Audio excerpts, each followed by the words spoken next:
I am Travis Knight, President and CEO of Leica and producer and director of Kubo and the Two Strings. We use stop motion animation, which is a technique that's been around since the dawn of film. Making a stop motion film takes forever. It's incredibly slow moving. It's filmmaking at the speed of a glacier.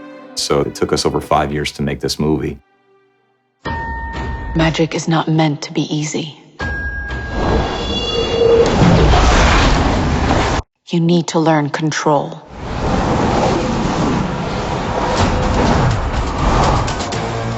Kubo and the Two Strings is a big, sweeping, epic action-adventure story. It's a movie that centers on our boy Kubo, who goes on this big, epic quest to hopefully save his family and save his village. Essentially, you have, a puppet, you have a physical object on a set, and you move it a frame at a time. You take a bunch of these little pictures, you put them together, and it looks like it's alive. So that means that on a typical day, an animator will do, probably less than a second of footage.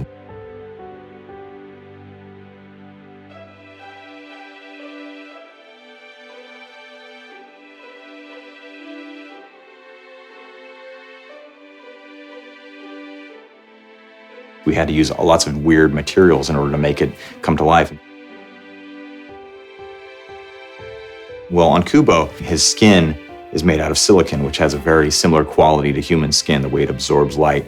But the funny thing about silicon skin is that it sweats. When these characters are under hot set lights all day long, the oils in the material, they start to seep up through the pores of the silicon, and over time, so we have to bring our puppet fabricators out to kind of pat him down. His facial animation, I can show you.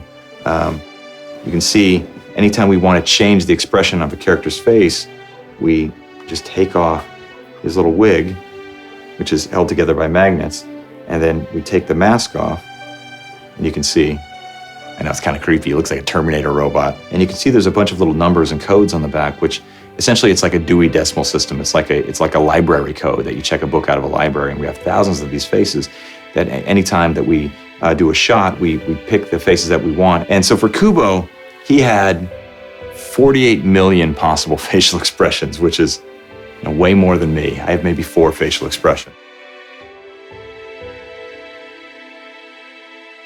It's certainly, there's more of me in this movie than anything I've ever done. I think, when you are the director of a film, you really have to dive into your own experiences, your own observation, and your own family life. My father started Nike in the late 60s. Nike has been a part of my life for my entire life. In some ways, I was born in the early 70s, and so it's almost like my older brother on some level. What was Father like? He was just like you, strong, funny, and so handsome. Mother. The Knight boys have a long history of disappointing their fathers.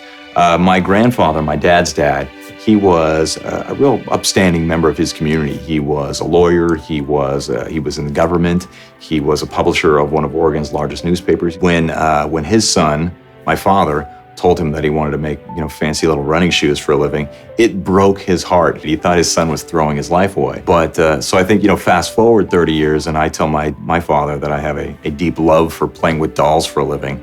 You can imagine his response. It was like, oh my God, where did I go wrong as a father? But he also understood that, look, we have to follow our muse. Even though it was never my kind of deep and abiding passion to be a part of a sportswear company. I think I embraced the opportunity to be a part of Nike when I feel like I was ready to be a part of Nike. And so I think that, having a foot in each world for these last 10 years, it really has kind of built up those muscles in my brain where I can kind of bifurcate it. Each job has kind of made me better at the other. If you must blame